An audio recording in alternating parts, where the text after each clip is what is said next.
हम स्टार्ट करने लगे हैं कॉन्ट्रैक्ट एक्ट की रिवीजन के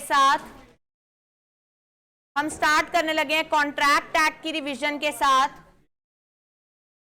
कॉन्ट्रैक्ट एक्ट में डायरेक्टली हम स्टार्ट करेंगे सबसे पहले यूनिट 1 के साथ। What is contract? हमने बेसिकली किया है कॉन्ट्रैक्ट डिफाइन किस में है, 2 क्लॉज स्मॉल h में। और कॉन्ट्रैक्ट क्या होता है, हमें 2 कीवर्ड्स चाहिए, एक एग्रीमेंट प्लस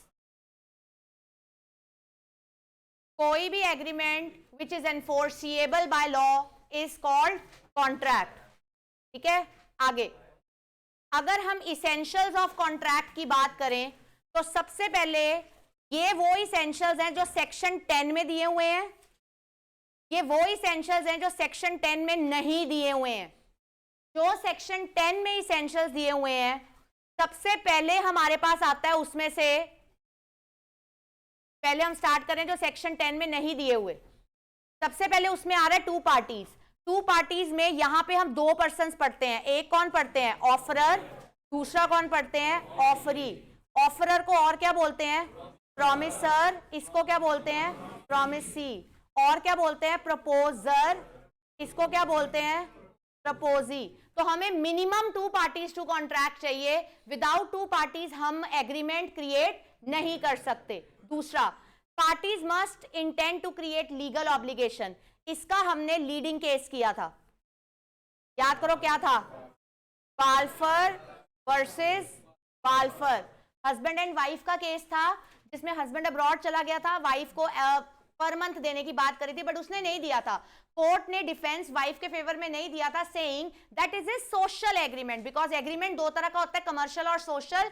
सोशल एग्रीमेंट कभी भी कॉन्ट्रैक्ट में कन्वर्ट नहीं होता, और जो कमर्शियल एग्रीमेंट है वो सिर्फ किसमें कन्वर्ट होता है, कॉन्ट्रैक्ट में। क्यों? क्योंकि social agreement lacks enforceability, commercial agreement attracts enforceability. Am I clear?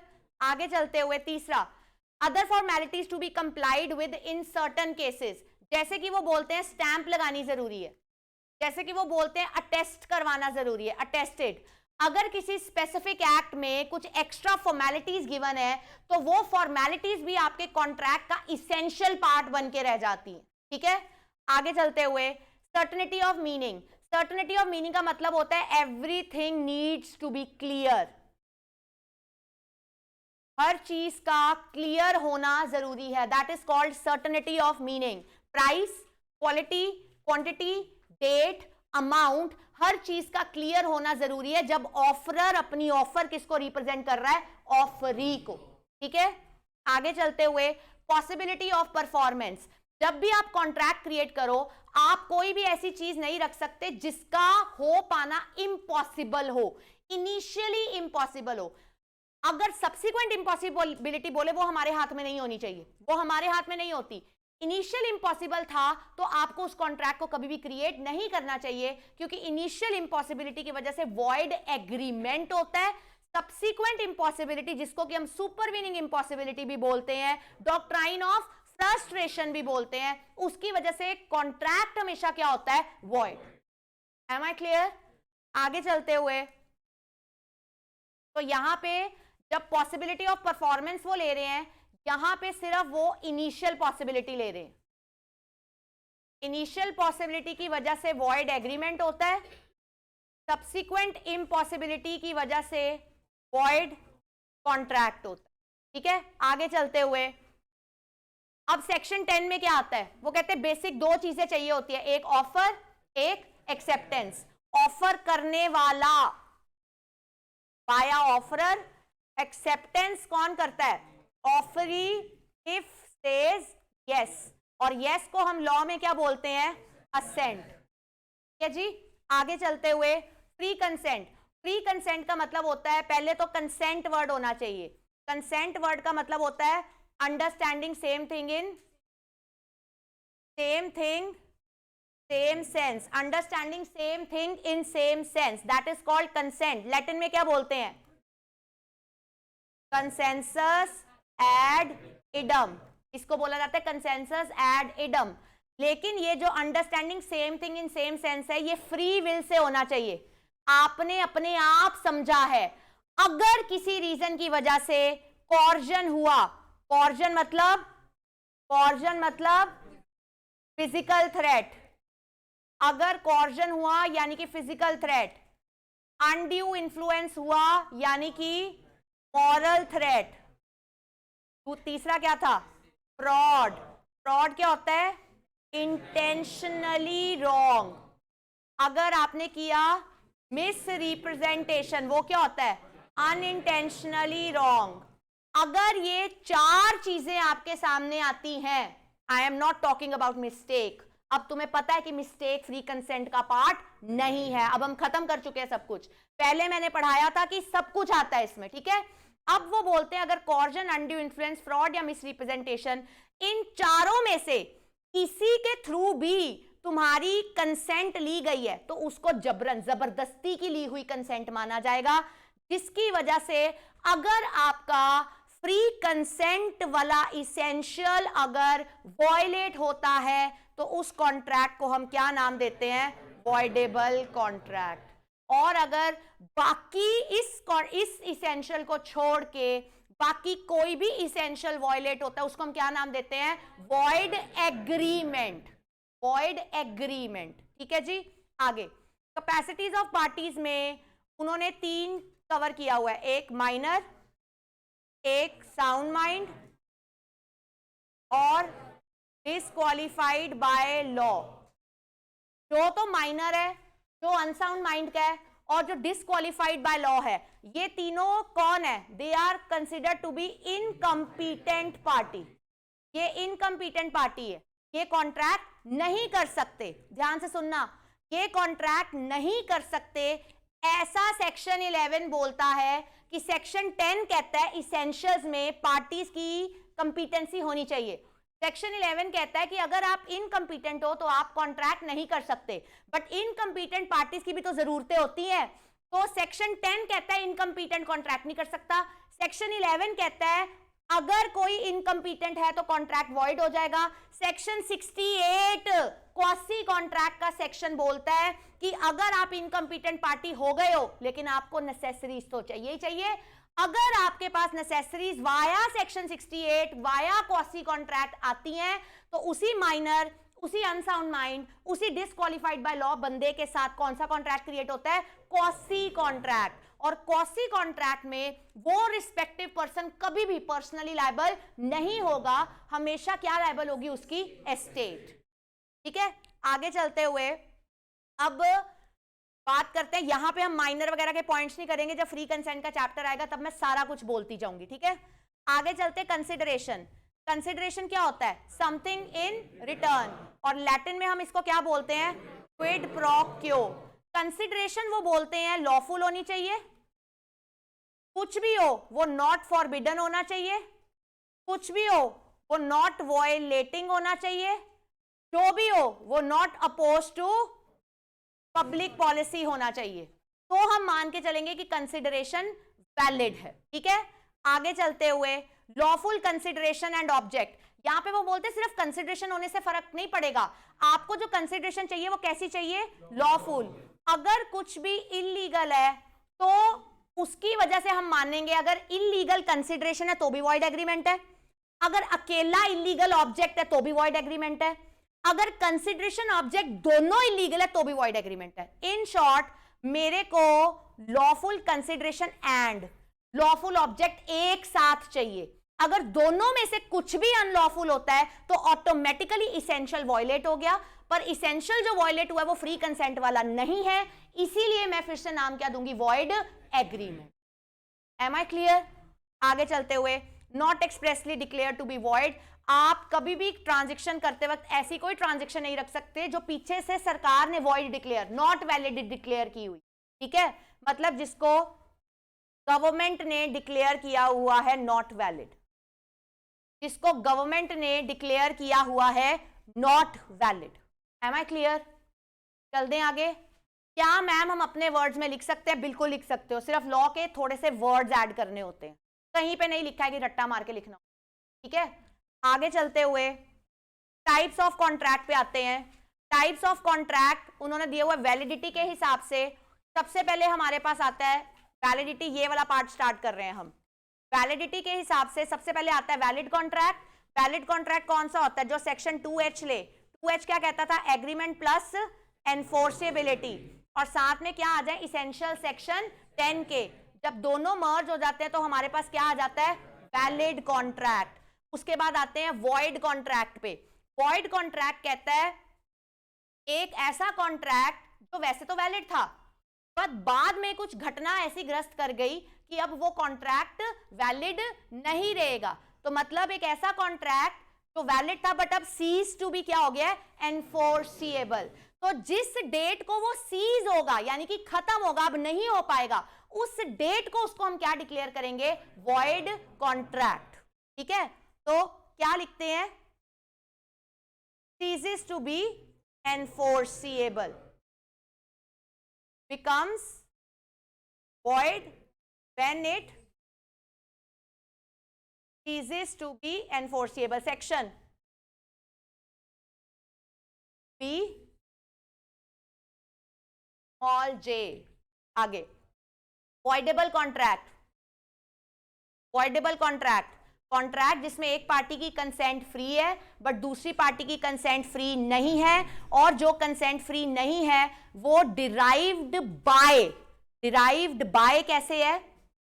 कॉर्जन, undue influence, fraud, misrepresentation, full stop, mistake नहीं। ठीक है, आगे चलते हुए इलीगल कॉन्ट्रैक्ट। इलीगल कॉन्ट्रैक्ट, किसी भी कॉन्ट्रैक्ट में अगर कंसिडरेशन अनलॉफुल आएगी, अगर आपकी कंसिडरेशन अनलॉफुल है, आपका ऑब्जेक्ट अनलॉफुल है, या आपकी जो पार्टी है वो डिक्लेयर्ड है टू बी प्रोहिबिटेड, ये तीन चीजें आती है इसमें।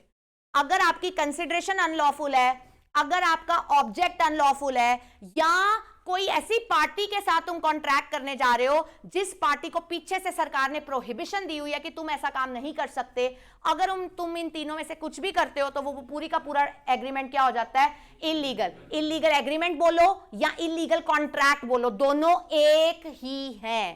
ठीक है, ध्यान से सुनना, जो माइनर के साथ जब हम डीलिंग करते हैं वो वॉइड एग्रीमेंट तो है लेकिन इलीगल नहीं होता।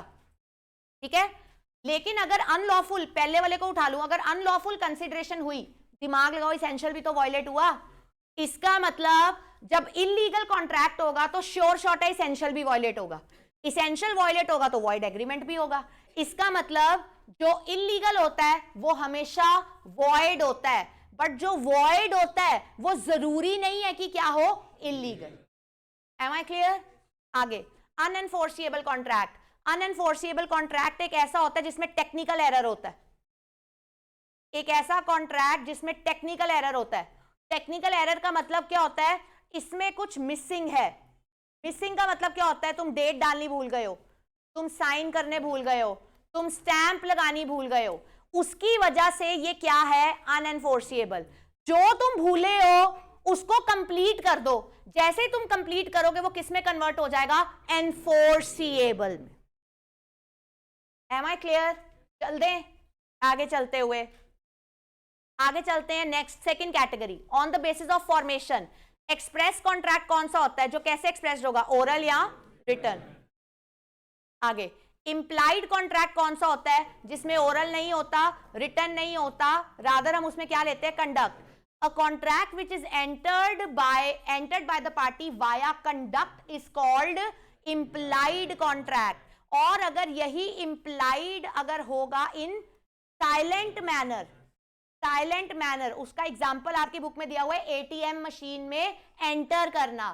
तो अगर आप it is implied contract only, but if it is in complete silence, then it is called tacit contract। आगे क्वासी कॉन्ट्रैक्ट। क्वासी कॉन्ट्रैक्ट कौन क्रिएट करता है? Law. No oral words, no written words, no essentials, there was no offer, no acceptance, no consideration, yet there is a valid contract in spite there being no essentials added, yet it is a valid contract. How come? Answer is it is an obligation imposed on you, it is imposed by law on you, that is called quasi contract, which is based upon the principle, and that principle is called principle of equity। Quasi contract जब भी आएगा आपके लिए कुछ चीजें लिखनी mandatory है। एक, प्रिंसिपल ऑफ इक्विटी वर्ड शब्द यूज करना जरूरी है। दूसरा, ऑब्लिगेशन इम्पोज्ड बाय लॉ। ये दो चीजें हैं जो लिखोगे तो नंबर मिलेंगे, नहीं तो नंबर नहीं मिलेंगे। ठीक है, आगे e contract, electronically, internet, mouse click contracts are called e contracts. ठीक है, आगे एग्जीक्यूटेड कॉन्ट्रैक्ट। एग्जीक्यूटेड कॉन्ट्रैक्ट वो कॉन्ट्रैक्ट होता है जिसमें both parties met their obligation, दोनों पार्टीज ने अपना अपना काम कर दिया है। हमने एक टर्म पढ़ी थी, जब दोनों पार्टीज अपना अपना काम कर देती हैं उसको हम बोलते हैं बायलेटरल कॉन्ट्रैक्ट। ठीक है, ध्यान देना, बायलेटरल क्या होता है? बोथ मेट ऑब्लिगेशन या both yet to meet obligation. ठीक है, अगर मैं बोलूं बोथ मेट ऑब्लिगेशन, उसी को ही एग्जीक्यूटेड बोलते हैं। अगर मैं बोलूं both yet to meet obligation, उसी को ही हम क्या बोलते हैं? एग्जीक्यूटरी। ठीक है, और यूनिलेटरल क्या होता है? यूनिलेटरल होता है when one party met his obligation, एक पार्टी ने ऑब्लिगेशन मीट किया है, other party is yet to meet the obligation, that is called unilateral. Unilateral में जिस पार्टी ने ऑब्लिगेशन कर ली है उसके सेंस में उसको बोला जाता है पार्टली एग्जीक्यूटेड, और जिसने नहीं किया होता उसकी सेंस में बोला जाता है partly executory contract. Am I clear? आगे बायलेटरल बता दिया, आगे ऑफर पे चलते हैं। ऑफर की section 2 clause small A, when one person जो कि ऑफरर होता है सिग्निफाई करता है अपनी असेंट, किसको? To the other person. Other person कौन होता है? ऑफरी। क्यों करता है?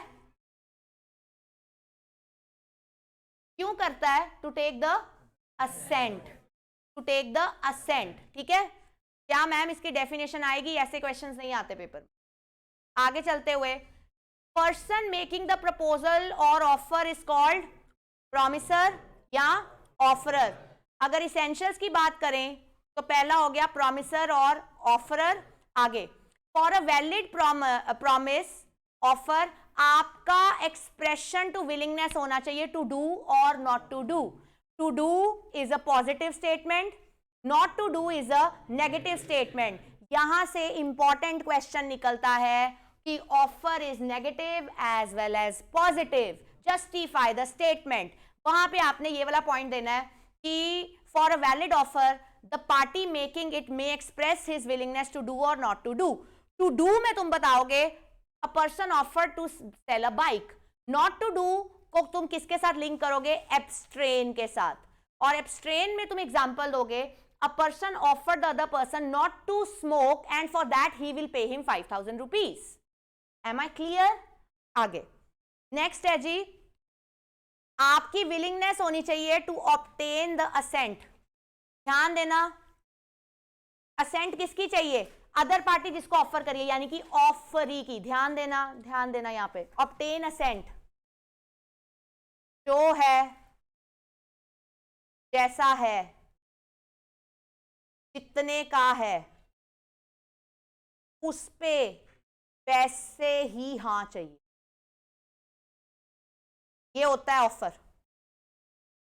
अगर तुम अपनी बात से इन 3 क्वेश्चंस को तुम छेड़ते हो, जो है, जैसा है, जितने का है, तुम छेड़ते हो, अच्छा 1000 रुपए का बोला था, चल कोई बात नहीं 900 का दे दे, that is not at all offer, that is invitation to offer. Invitation to offer, मैंने नहीं बोला कि ऑफरी ने बोला चल 900 का दे दे। ऑफरर अगर अपनी बात से खुद नेगोशिएट कर देता है, अगर ऑफरर नेगोशिएट करता है, that is invitation to offer. अगर वो अपनी बोली ऑफर से स्टेप बैक करता है, that is called invitation to offer. अगर ऑफरर किसी भी हालत में नेगोशिएट नहीं करता, that is what is called offer. Important part है ये, इसमें से क्वेश्चन आता है। आगे चलते हुए, offer can be positive as well as negative. अभी मैंने बताया है ऑफर, यहां पे अगर ये क्वेश्चन पेपर में आ जाए, पहले आप ऑफर की डेफिनेशन दोगे 2 क्लॉज ए के हिसाब से, उसके बाद आप बताओगे कि ऊपर लिखी डेफिनेशन में 2 शब्द आ रहे हैं, टू डू और दूसरा आ रहा है टू एब्स्ट्रेन। तो टू डू पॉजिटिव शो करता है, टू एब्स्ट्रेन क्या शो करता है? नेगेटिव। आगे classification of offer. Offer express, अगर ओरल या रिटन ऑफर की जाए तो वो एक्सप्रेस ऑफर होती है। अगर कंडक्ट से ऑफर की जाए, जैसे कि बस चल रही है, आप उस पर चढ़ गए ऑल ऑफ अ सडन, तो वो इंप्लाइड ऑफर होता है। आगे जनरल ऑफर कौन सी होती है? जो किसको होती है? To public at large. Offer करने वाला चाहे एक इंसान हो, ऑफर करने वाला चाहे एक कंपनी हो, ऑफर करने वाला चाहे एसोसिएशन हो, ऑफर करने वाला कोई क्लब हो, तुमने देखना ही नहीं है कि ऑफर कर कौन रहा है, तुमने देखना है ऑफर की किसको जा रही है। जिसको ऑफर की जा रही है अगर वो पब्लिक है और इंडिविजुअल नहीं है तो वो जनरल ऑफर है। सबसे लीडिंग केस है इसमें कार्लिल वर्सेस कार्बोलिक ओक बॉल, और इस केस स्टडी के एज इट इज आने के 80 to 85% चांसेस होते हैं। एज इट इज दिया होगा स्टेटमेंट और तुम्हें सॉल्व करने के लिए। आगे स्पेशल और स्पेसिफिक ऑफर होता है जो पब्लिक एट लार्ज को नहीं होता, जो किसी टू स्पेसिफिक या बोले टू अ पर्टिकुलर पर्सन किया जाए। जैसे कि X offer to Y to sell his bike, this is specific offer. ठीक है। आगे क्रॉस ऑफर एक ऐसी ऑफर होती है जो आपस में क्या होती है? आइडेंटिकल ऑफर, और ये इन इग्नोरेंस होती है। ये कीवर्ड्स लिख रही हूं मैं, in ignorance of each others offer. ये दो कीवर्ड्स हैं उसमें जो होने जरूरी है। ये एक आइडेंटिकल ऑफर है और एक ये ऐसी ऑफर है जो ऑफरर भी कर रहा है, ऑफरी भी कर रहा है, और दोनों एक दूसरे की ऑफर को लेके आपस में क्या है? इग्नोरेंट। याद रखना है क्रॉस ऑफर का कॉन्सेप्ट सिर्फ तब लगता है जब आपकी ऑफर कैसे हो रही है? Via post. पुराने जमाने का एक्ट है 1872 का, तो उस जमाने में पोस्ट ही होती थी। ठीक है। आगे नेक्स्ट हमारे पास आता है काउंटर ऑफर। काउंटर ऑफर में क्या होता है? ऑफरर ने ऑफर करा, ऑफरर ऑफर्स, लेकिन ऑफरी नेगोशिएट्स। अगर ऑफरी नेगोशिएट कर दे, ऑफरी मैं कीवर्ड्स लिख रही हूं, ऑफरी मॉडिफिकेशन कर दे,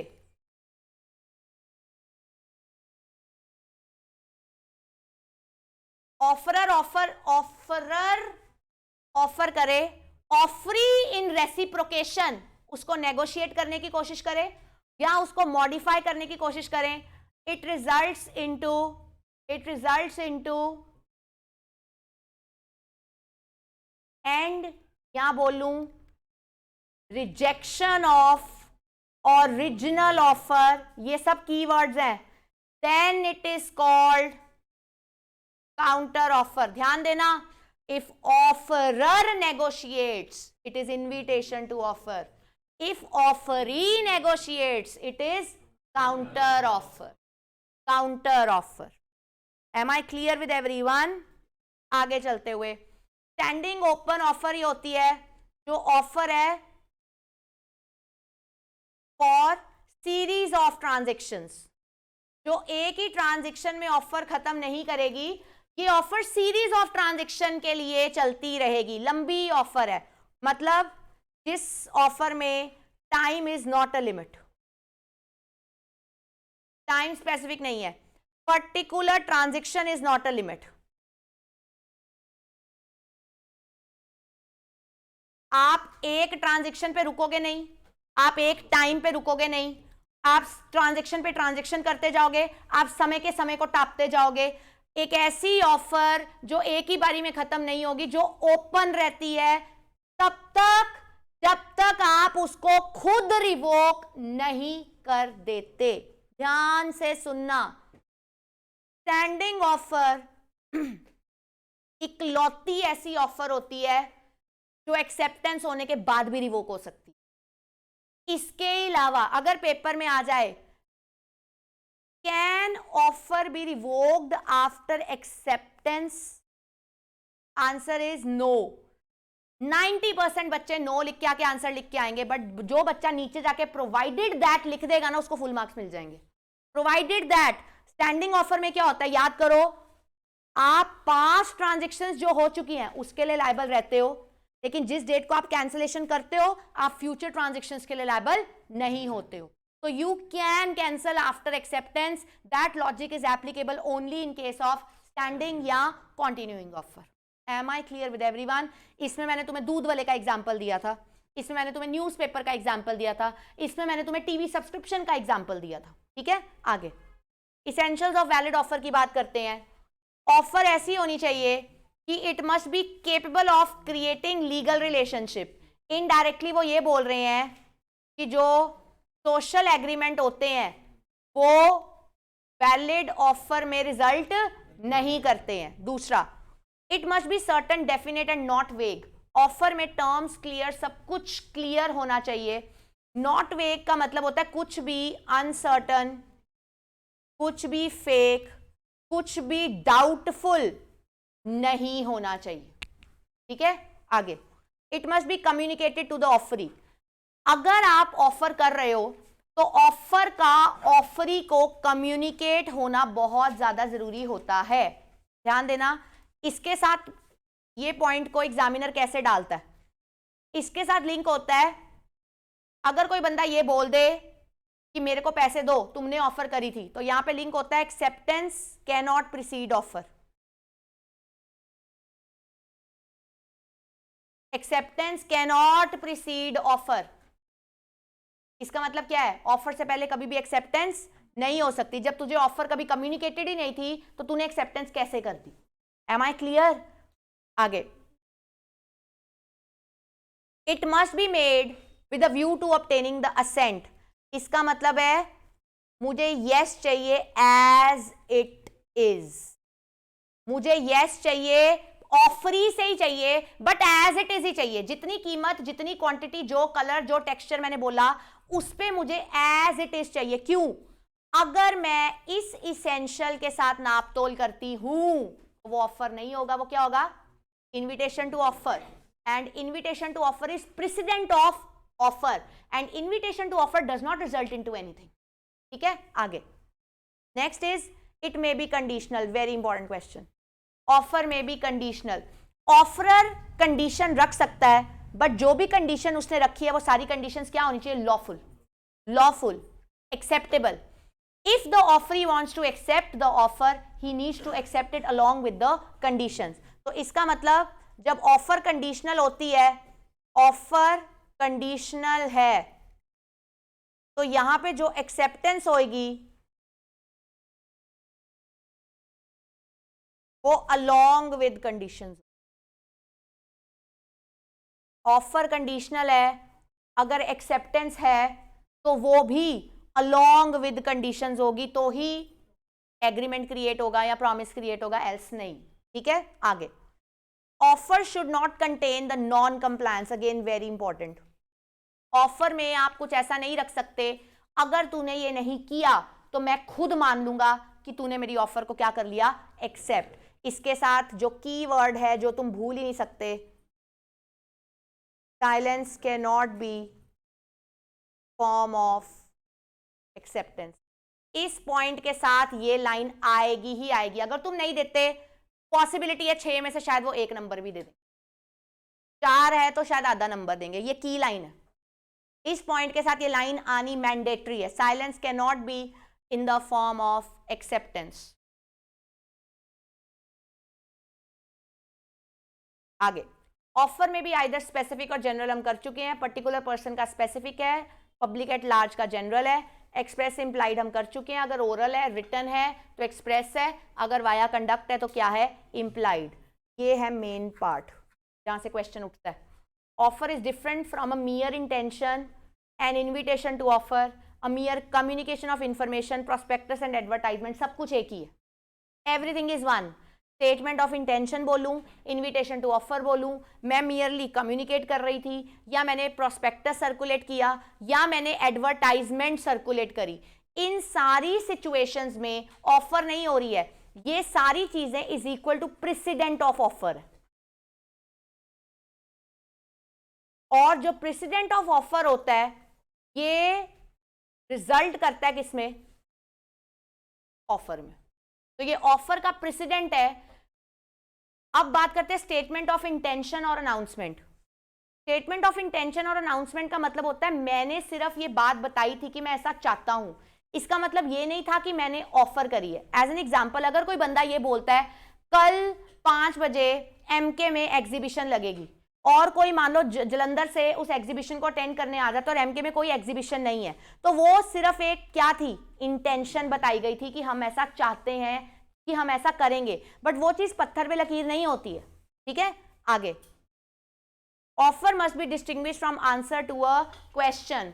answer to a question, bumper ball pen वाला हमने इसमें केस स्टडी किया था, याद है कि एक बंदे ने पूछा था इस बम्पर बॉल पेन की कीमत कितनी है, और उसने उसका रिवर्ट बैक किया था कि इसकी कीमत 5 रुपए या 4 रुपए, वॉट एवर इट इज, और सामने वाले बंदे ने बोला था ठीक है मुझे 10 पेन चाहिए, उसने आगे से पेन देने से मना कर दिया था, तो उसने बोला आप पेन देने से मना कैसे कर सकते हो, कहता तुमने मेरे से क्वेश्चन पूछा था कि पेन कितने का है, मैंने सिर्फ उस पेन की कीमत बताई है, तुम्हें किसने राइट दे दिया कि तुम मेरे को अगर पेन डिमांड कर रहे हो और मैंने अगर डिनाई कर दिया तो मैंने तुम्हारी ऑफर को एक्सेप्ट नहीं किया। जब मैंने तुम्हारे क्वेश्चन को आंसर किया था वो सिर्फ प्रेसिडेंट टू ऑफर है, उसका कुछ भी ऑफर से लेना देना नहीं होता। Am I clear? Case study कौन सी थी? Harvey versus Facey. आगे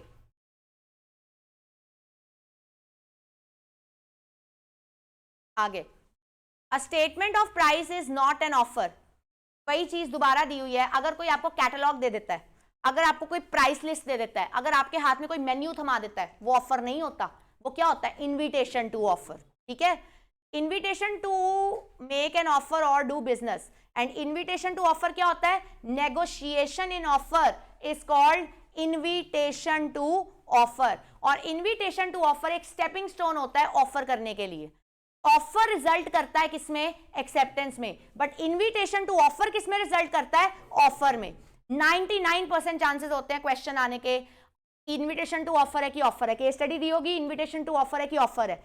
जब भी कभी पेपर में आपको कोई ऐसा क्वेश्चन आता है जिसमें दो कॉन्सेप्ट्स के बीच में से तुमसे पूछा गया है कि ये है कि वो है, that question is asking for a difference.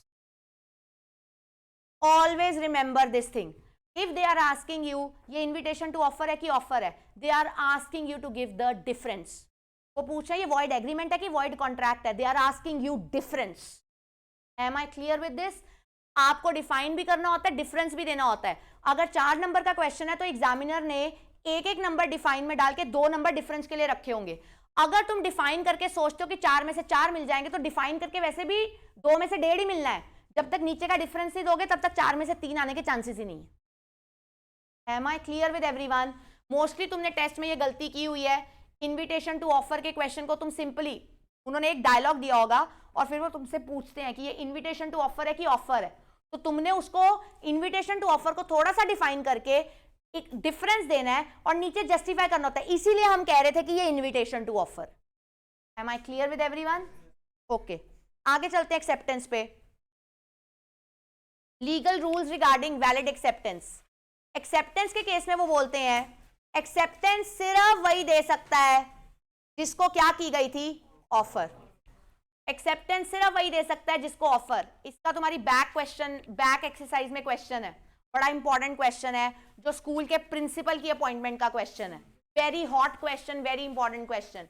उसमें क्या था, किसी प्रिंसिपल की जॉब निकली थी, है ना, आपने गलती कहां पे करी थी, जब प्रिंसिपल की जॉब निकली होगी तो स्कूल वालों ने इनविटेशन टू ऑफर बांटा था, जिसने अप्लाई करना था उसने अपना रिज्यूम दिया, वो रिज्यूम क्या है, ऑफर। जिसका रिज्यूम एक्सेप्ट हुआ या जिसको इंटरव्यू की लेटर गई उसके साथ क्या हुई तुम्हारी, एक्सेप्टेंस। ठीक है, वहां केस में क्या था, मान लो एक्स को प्रिंसिपल अपॉइंट किया, आपस में फैकल्टी ने डिसाइड किया, एक्स को कभी भी अपॉइंटमेंट लेटर नहीं मिली, वो फैकल्टी में से किसी एक बंदे ने जाके उसको बता दिया था तेरी ना अपॉइंटमेंट हो गई है, तो उसने कोर्ट में केस डाला था कि मेरे साथ एक्सेप्टेंस करके ये किसी और को प्रिंसिपल कैसे बना सकते हैं। कोर्ट कहता एक्सेप्टेंस कौन दे सकता है, जिसको तूने ऑफर करी थी।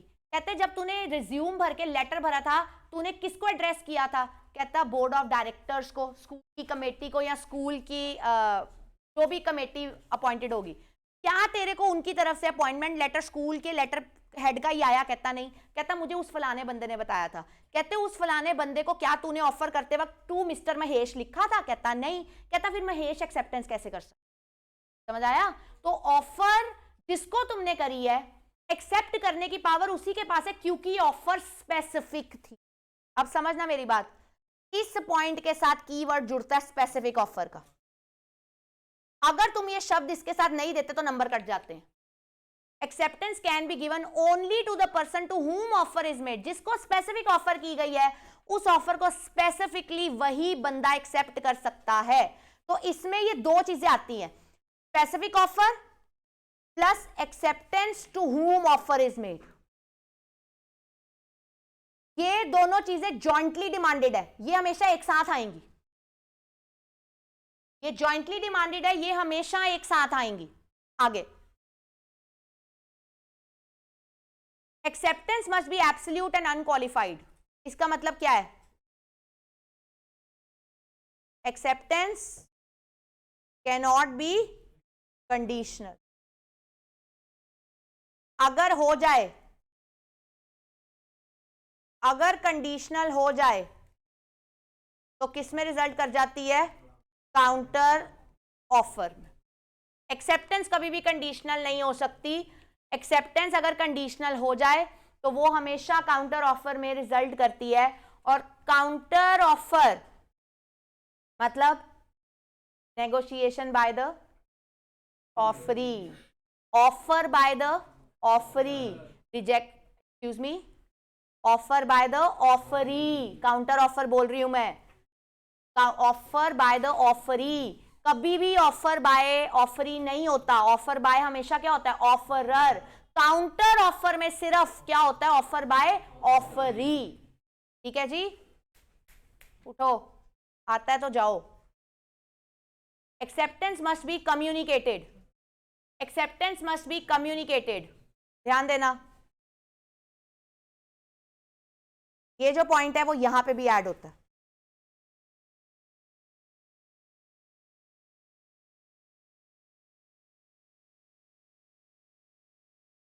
अगर स्कूल वाले ही अथॉरिटी थे ऑफर को एक्सेप्ट करने के, तो स्कूल वालों के सिर्फ एक्सेप्टेड लिख के ड्रॉर में डालने से नहीं सरता। स्कूल वालों का ऑफर लेटर देना जरूरी था, तभी उसको पता लगता ना कि मेरी ऑफर एक्सेप्टेड है।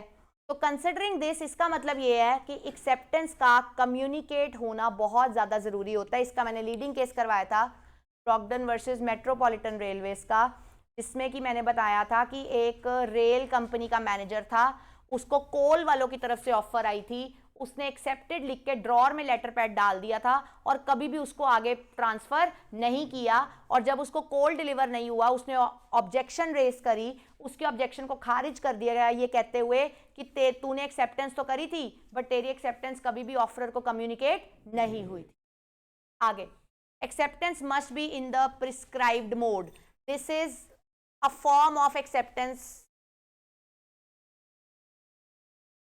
This is the form of कि अगर ऑफर कंडीशनल है टू प्रिस्क्राइब्ड मोड, अगर ऑफर कंडीशनल है to prescribed mode, then acceptance होनी चाहिए एज इट इज। याद है ना, अगर ऑफर कंडीशनल है तो एक्सेप्टेंस अलोंग विद कंडीशंस होता है। अगर ऑफर कंडीशनल है प्रिस्क्राइब्ड मोड को लेके, तो फिर आपको एक्सेप्टेंस भी उसी मोड में करना अलाउड है, नहीं तो आपकी एक्सेप्टेंस को खारिज कर दिया जाएगा, मतलब वो इनवैलिड हो जाएगी। ठीक है, आगे, टाइम। ऑफर को एक्सेप्टेंस मिल जानी चाहिए कब? रीजनेबल टाइम क्या होता है? क्वेश्चन ऑफ फैक्ट क्या होता है? डिपेंड्स अपॉन सर्कमस्टांस, कोई डेफिनेशन। ठीक है, आगे, साइलेंस कभी भी एक्सेप्टेंस नहीं होता। याद करो इसके साथ कौन सा पॉइंट लिंक करा था? ऑफर का नॉन कंप्लायंस, इसके साथ ऑफर का नॉन कंप्लायंस लिंक होता है। Offer मियर silence is not acceptance. आप चुप बैठे हो तो साइलेंस नहीं हो सकती। क्यों? क्योंकि आप किसी को ये नहीं बोल सकते कि अगर आप चुप बैठे हो तो हम ऑटोमेटिकली मान लेंगे कि आपने एक्सेप्ट उसको कर लिया, ठीक है। आगे एक्सेप्टेंस बाय कंडक्ट भी होती है, एक्सेप्टेंस इंप्लाइड भी होती है। एक्सेप्टेंस बाय कंडक्ट कैसे होती है? अगर आपने ड्राई क्लीनर को कपड़े दिए, उसने आपको रसीद दी, आपने रसीद एक्सेप्ट करी, तो वो एक्सेप्टेंस बाय कंडक्ट है। और उसमें तो ऑफर कंडीशनल थी, कंडीशंस छुपी हुई थी। तो जैसे ही आपने जेस्चर करके वो पर्ची एक्सेप्ट करी, आपकी कंडक्ट ने ऑटोमेटिकली दिखा दिया कि वो क्या है, वो क्या है, implied acceptance. Am I clear? Dry cleaner का पॉइंट आ जाए, टिकट का, रेलवे की टिकट का पॉइंट आ जाए, एरोप्लेन की टिकट का पॉइंट आ जाए, इन शॉर्ट वो कुछ भी ऐसा दे रहे हैं जिसमें वो बता रहे हैं कि डॉक्यूमेंट में लिखा हुआ था, भाई तूने नहीं रिएक्ट किया तो तेरी गलती है। होटल के बिल पे लिखा हुआ है, तुम एयरपोर्ट पे जा रहे हो, बोर्ड पे लिखा हुआ है, ऐसा कोई भी क्वेश्चन आ जाए तो वो किसका क्वेश्चन है? Implied acceptance. इंप्लाइड एक्सेप्टेंस का, कि कहीं पे नहीं लिखा कि हमें तुम्हारे को पूरी लिस्ट बतानी जरूरी है, फ्लाइट कैंसिल होगी, आगे लगा तो हुआ है, बोर्ड पढ़ लो ना। अगर तुम स्टेप इन कर गए हो एयरपोर्ट में, तो वो इंप्लाइड एक्सेप्टेंस है कि जो ऑफर हमने कंडीशनल की है वो सब कुछ बोर्ड पे लिखा है, तुमने नहीं पढ़ा तो तुम रिस्पॉन्सिबल हो। जब भी कभी, फिर बता रही हूं, ड्राई क्लीनर, टिकट्स, कोई भी तुम्हें दिख रहा है कि वो तुम्हारे ऊपर एलिगेशन लगा रहे हैं कि तुमने नहीं पढ़ा तो तुम जिम्मेदार हो, तो वहां पे वो किस क्वेश्चन के पॉइंट ऑफ व्यू से पूछ रहे हैं? इंप्लाइड एक्सेप्टेंस के पॉइंट, ठीक है। आगे communication of offer and acceptance, इसमें वो बोलते हैं जी कम्युनिकेशन ऑफ ऑफर, अगर तो प्रपोजल की बात करूं, कम्युनिकेशन ऑफ प्रपोजल कब कंप्लीट होता है? जब किसको पता चल जाता है? Knowledge of the person to whom it is meant. यहां पे आप गलती क्या करते हो? आप लिखते हो proposal is complete, this is not proposal is complete, communication of proposal is complete. तो जब आप टेस्ट में बहुत बच्चों ने गलती की थी, proposal is complete, acceptance is complete, sorry, communication of proposal is complete, communication of acceptance is complete, ठीक है। तो ऑफर तब कम्युनिकेट कंप्लीट मान ली जाती है जब किसको पता चल जाता है? ऑफरी को। लेकिन जहां तक एक्सेप्टेंस का सवाल है, प्रपोजर का अलग होता है, एक्सेप्टर का अलग होता है। प्रपोजर के पॉइंट ऑफ व्यू से तब होता है जब एक्सेप्टेंस को कहां डाल दिया जाता है? इन ट्रांसमिशन मोड। और एक्सेप्ट प्रपोजर के लिए तब कंप्लीट होता है जब एक्सेप्टेंस को डाल दिया जाता है ट्रांसमिशन मोड में। और एक्सेप्टर के लिए तब कब कंप्लीट होता है? जब एक्सेप्टेंस लेटर रीच कर जाती है किसके पास? रीचेज ऑफरर, रीचेज प्रपोजर, ठीक है जी। आगे ध्यान से मेरी बात सुनना, ध्यान से मेरी बात सुनना। मोस्टली यहां से क्वेश्चन इन ट्रांजिट का आता है, मैंने कॉपी में तुम्हें विद एग्जांपल सब कुछ करवाया हुआ है। इन ट्रांजिट का आता है, हमेशा दिमाग में याद रखना, एक्सेप्टेंस लेटर पोस्ट करने के बाद घूमती है, पोस्ट करने के बाद घूमती है। पोस्ट हो गई मतलब ट्रांसमिशन मोड में घूमी है, तो ऑफरर तो फंस गया, एक्सेप्टर पीछे हो सकता है, क्योंकि एक्सेप्टर के लिए कम्युनिकेशन तब कंप्लीट होना था जब वो लेटर ऑफरर तक पहुंचती, लेटर तो रास्ते में गुम हो गया। समझ आया? तो आपने डेट्स में ध्यान रखना है। डेट्स में ध्यान रखते वक्त आपको पता लगेगा कि स्टेप बैक कर सकता है कि नहीं कर सकता। अगर यहां से क्वेश्चन आएगा तो हमेशा यही आएगा कि जो ऑफरर ने कैंसिलेशन करी है, क्या वो कैंसिलेशन वैलिड है? क्या प्रपोजर अपनी एक्सेप्टेंस को कैंसिल कर सकता था? मोस्टली इस टॉपिक में से ऐसे क्वेश्चंस ही आते हैं, ठीक है। आगे revocation of offer and acceptance, revocation of offer and acceptance. Revocation of offer का मतलब क्या होता है? Offer comes to an and.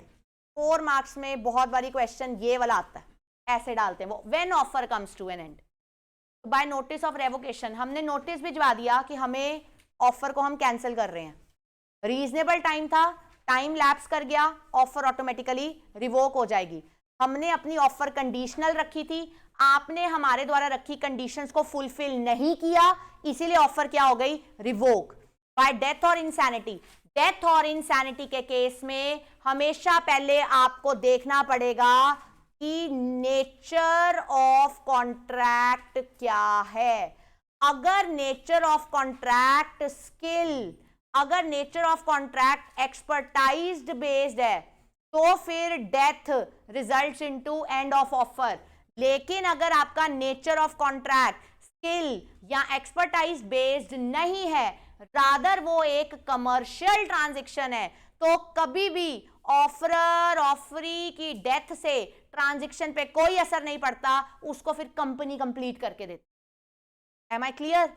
अगर सिंगर गाएगा वो मर गया तो ऑफर एंड्स, लेकिन अगर किसी से तुमने चीनी खरीदनी है, वो कंपनी है और उसका एक आधा डायरेक्टर मर गया, तो offer does not end. Am I clear? By non-acceptance of the offer according to the prescribed or usual mode. Offer conditional थी, प्रिस्क्राइब्ड मोड बताया था, आपने एक्सेप्टेंस प्रिस्क्राइब्ड मोड में नहीं की। ध्यान से सुनना, आपने एक्सेप्टेंस प्रिस्क्राइब्ड मोड में नहीं की। Now call is with the offeror. If offeror accepts, offer is valid. If offeror rejects, तब ये पॉइंट आएगा ऑफर एंड्स। आगे सब्सिक्वेंट इलीगैलिटी। मैंने जब ऑफर करी थी तब सब कुछ ठीक ठाक था, सब्सिक्वेंटली बाद में वो इलीगल हो गया, जिसकी वजह से वो वॉइड कॉन्ट्रैक्ट हो रहा है, अब उसको कर पाना पॉसिबल नहीं है, इससे मजबूरन मेरी ऑफर क्या हो जाएगी? एंड। जैसे कि मैंने किसी को ऑफर करा था कि मैं तेरे को 50 रेबन की ग्लेयर्स दूंगा, अभी ऑफर ओपन है, उसने एक्सेप्ट नहीं करी, पीछे से हमें ऑर्डर आ गए कि पाकिस्तान कुछ इन्वोकिंग कर रहा है इंडिया के साथ, कुछ लग रहा है कि ट्रूप्स आ रहे हैं, यहाँ लड़ाई होने के चांसेस है, तो 6 महीने के लिए पाकिस्तान के साथ ट्रेड बैन हो गया। तो वो जो मेरी रेबन की ग्लेयर्स की मैंने पहले ऑफर करी थी, सरकार की न्यूज आने से वो ऑटोमेटिकली क्या हो गई? अब इलीगल। अब अगर मैं रेबन दूंगी तो वो इलीगल हो गया, सब्सिक्वेंट इम्पॉसिबिलिटी हो गई। तो जब भी सब्सिक्वेंट इम्पॉसिबिलिटी की वजह से वॉइड कॉन्ट्रैक्ट होगा, उस वॉइड कॉन्ट्रैक्ट में जो शुरू में तुमने ऑफर करी थी वो भी ऑटोमेटिकली एंड हो जाएगी। Am I clear?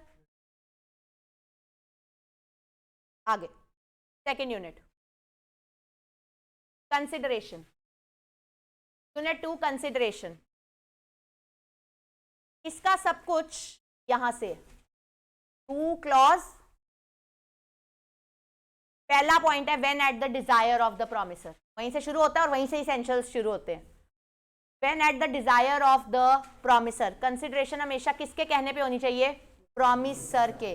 अगर आपने किसी और के कहने पे वो काम किया है, उसको कंसिडरेशन काउंट नहीं किया जाता। इसमें लीडिंग केस था दुर्गा प्रसाद वर्सेस बालदेव। उसमें क्या था? बंदे ने एक शॉप रिपेयर की थी, लेकिन सरकारी कलेक्टर के कहने पे, दुकान वाले के कहने पे नहीं। तो जब दुकान वाले के कहने पे तूने दुकान रिपेयर ही नहीं की, तो तू दुकान वाले से कंसिडरेशन लेने का हकदार नहीं है। तेरा प्रॉमिसर कलेक्टर है। At the desire of that collector you did the work, so go and take your consideration from that collector. ठीक है? आगे कंसिडरेशन में मूव फ्रॉम प्रॉमिसी और any other person, very important topic. Consideration में move from promisee और any other person, ये क्या मतलब है? कंसिडरेशन क्या देनी है ये प्रॉमिसर बताता है, कंसिडरेशन किसने देनी है इससे कोई फर्क नहीं पड़ता। कंसिडरेशन का होना मस्ट है, उसको फर्निश कौन कर रहा है इससे कोई फर्क नहीं पड़ता। ध्यान देना, प्रॉमिसी और any other person, any other person is called, अब यहां पे क्या आ गया? स्ट्रेंजर टू कंसिडरेशन, कॉन्ट्रैक्ट नहीं आएगा। स्ट्रेंजर टू कंसिडरेशन स्यू कर सकता है। याद करो लीडिंग केस चिनाया वर्सेस रमाया। आगे एग्जीक्यूटेड एंड एग्जीक्यूटरी कंसिडरेशन, दोनों ने एक दूसरे को कुछ दिया, एग्जीक्यूटेड, दोनों ने एक दूसरे के साथ प्रॉमिस किया है बट आपस में कुछ लेन देन नहीं हुआ, दैट इज कॉल्ड एग्जीक्यूटरी। फिर यहां से क्वेश्चन डालते हैं वो। कंसिडरेशन में भी पास्ट प्रेजेंट फ्यूचर, अगर ये क्वेश्चन आ जाए पहले आपको 2D को पूरा डिफाइन करना पड़ेगा। डिफाइन करने के बाद उसको 3 हिस्सों में डिवाइड करना पड़ेगा। एक है डेफिनेशन एब्स्ट्रेन्ड की, एक है एब्स्ट्रेन्स की, एक है प्रॉमिस टू एब्स्ट्रेन की। उसी सेम डेफिनेशन में 3 अलग अलग लाइनें हैं। ईडी वाला कौन सा टेंस है? पास्ट। ये क्या है? प्रेजेंट और प्रॉमिस वाला कौन सा टेंस है? फ्यूचर। तो कंसिडरेशन पास्ट भी हो सकती है, प्रेजेंट भी हो सकती है, फ्यूचर भी हो सकती है। इंडियन लॉ में, इंग्लिश लॉ में पास्ट कंसिडरेशन नहीं होती है। ट्रू एंड फॉल्स में आ सकता है। इंडियन लॉ में पास्ट भी होती है, प्रेजेंट भी होती है, फ्यूचर भी होती है। इंग्लिश लॉ में प्रेजेंट होती है, फ्यूचर होती है, बट कौन सी नहीं होती? Past consideration. ठीक है, वो कहते हैं जैसे काम करना है वैसे ही पैसे दो। पुराना कि ये कामों के पेमेंट नहीं करी, आज कर रहे हो, उसका कोई वजूद फॉरेन कंट्रीज में नहीं है। आगे very important, consideration need not be adequate. इसका मतलब क्या होता है? मार्केट प्राइस से ज्यादा है, मार्केट प्राइस से कम है, मार्केट प्राइस के इक्वल है। Does it matter? No. What matters is कुछ हो, कुछ हो इन रिटर्न, कुछ हो। इसका मतलब है आप में दम है तो 1 रुपए की चीज को लाख में भी बेचो, दम नहीं है तो लाख रुपए की चीज 1 में ही बिकेगी। तो यहां से वो केस स्टडी डालते हैं कि एक बंदे ने बोला 5 रुपए की चीज उसने 5 करोड़ में बेच दी। ध्यान से सुननी मेरी बात। 5 रुपए की चीज 5 करोड़ में बेच दी। शॉकिंगली हाई है। जब शॉकिंगली हाई या शॉकिंगली लो होता है, शक किस पे आता है? Undue influence. ध्यान से सुनना है, मैं बता रही हूं कहां से एग्जामिनर क्वेश्चन डालता है। ये इस टॉपिक के साथ जो टॉपिक एग्जामिनर लिंक करता है वो करता है शॉकिंगली हाई का, दूसरा टॉपिक वो लिंक करते हैं शॉकिंगली लो का। अगर कंसिडरेशन शॉकिंगली हाई है या शॉकिंगली लो है तो हमारे ऊपर डाउट आता है किसका? अनड्यू इन्फ्लुएंस का। अगर अनड्यू इन्फ्लुएंस का डाउट आ जाए देन हम बोलेंगे consideration need to be adequate. ये एक्सेप्शन है इसकी, ध्यान देना, ध्यान। एग्जामिनर क्वेश्चन डाल रहा है तुम्हें, consideration need not be adequate, justify it's exception. Consideration need not be adequate, justify it's exception. वो तुमसे क्या मांग रहे? सिर्फ ये हिस्सा। मतलब कंसिडरेशन ज्यादा हो कम हो कोई फर्क नहीं पड़ता, जज हमेशा बोलेगा तेरे को कुछ तो मिला ना। कहते हाँ, कहते लेकिन अगर ऑपोजिट पार्टी ने ये प्रूफ कर दिया कंसिडरेशन बहुत ज्यादा थी, हद से ज्यादा, या बहुत कम थी, तो शक जाएगा अनड्यू इन्फ्लुएंस पे।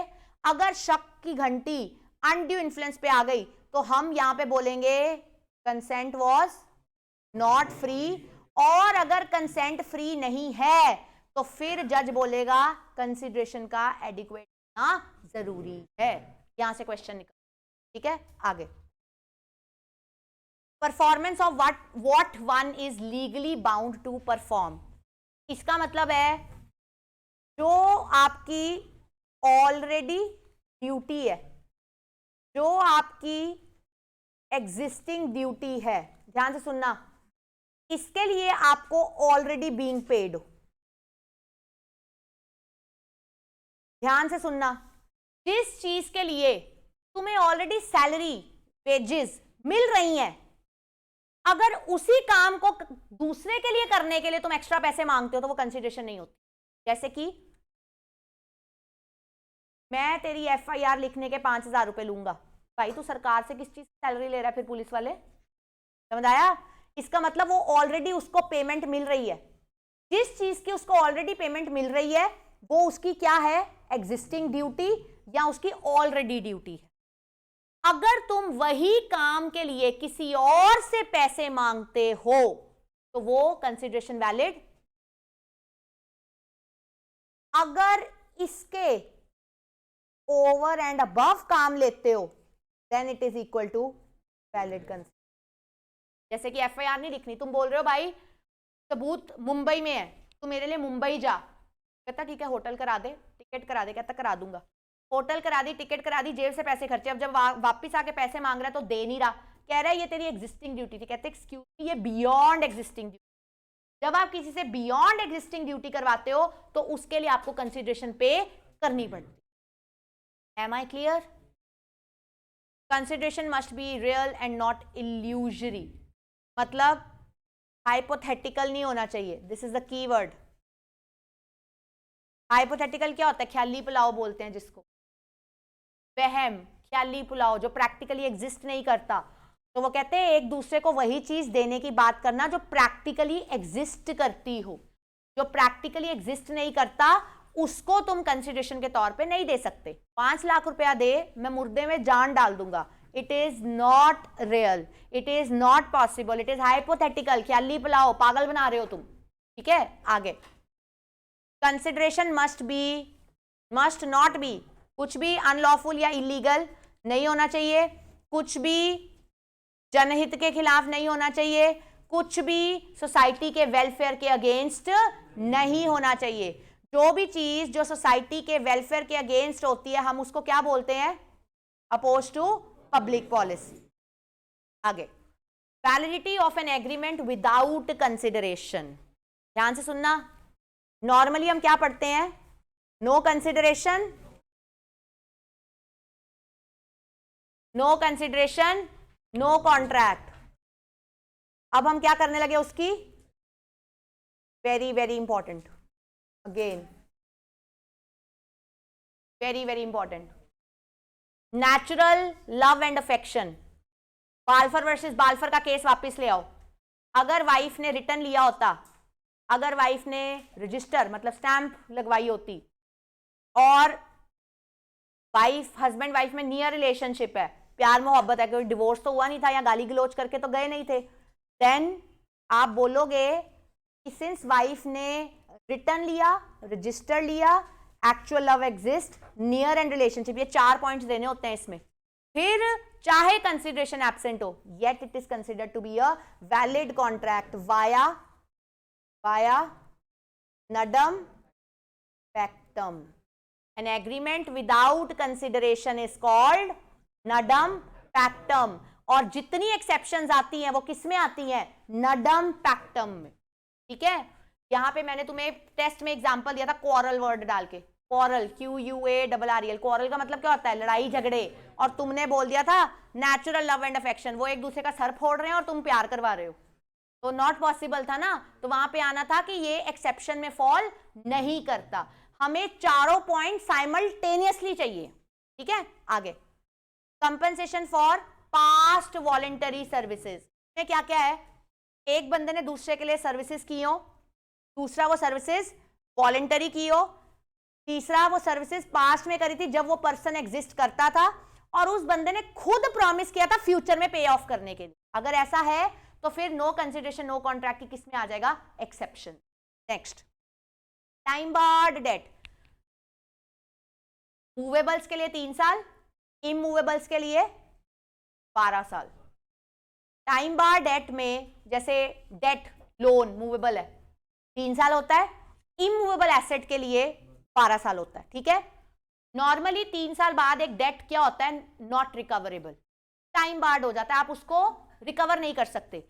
बट अगर टाइम बार डेट को रिकवर किया जाता है, अगर ऑपोजिट पार्टी खुद रिटर्न में दे दे कि मैं 3 साल बाद भी इसके प्रति पे ऑफ करूंगा, तो देन वो टाइम बार डेट किस में फॉल कर जाता है? नो कंसिडरेशन नो कॉन्ट्रैक्ट की exception. Agency, agency, agency, no consideration required to create agency. consideration is required to sustain agency। मैंने क्लास में सब लिखवाया हुआ है। इसका मतलब क्या होता है? मान लो मैंने एक्स को एजेंट बनाया, जितनी सेल करेगा उसका 10% तेरा। जब मैंने उसको अपना एजेंट बनाया, क्या तब मैंने उसको कुछ दिया? नहीं दिया। तो जब आप क्रिएट कर रहे हो एजेंसी तब कंसिडरेशन नहीं चाहिए, बट अगर उसको एजेंट बनाई रखना है तो पे तो करो। तो अगर उसको एजेंट बनाई रखना है, सस्टेन करना है, तो कंसिडरेशन पे ऑफ करनी जरूरी। ठीक है, आगे। Completed gift, donor and donee. जो गिफ्ट देता है डोनर, जिसको गिफ्ट दिया जाता है डोनी, दोनों के बीच में जो एग्रीमेंट साइन होता है that is called gift deed. Gift deed. कल को उस गिफ्ट डीड के बिना पे अगर कोई फादर बेटी की शादी पे दी हुई गाड़ी वापस मांग लेता है, ये कहते हुए कि बेटी ने मेरे को पैसे नहीं दिए थे, तो अलाउड नहीं है। क्यों? क्योंकि नो कंसिडरेशन है। येट यहां पे क्या माना जाएगा? It is valid contract, provided उन दोनों के बीच में क्या साइन हुई होनी चाहिए? Gift deed. आगे, बेलमेंट। बेलमेंट 2 तरह की होती है।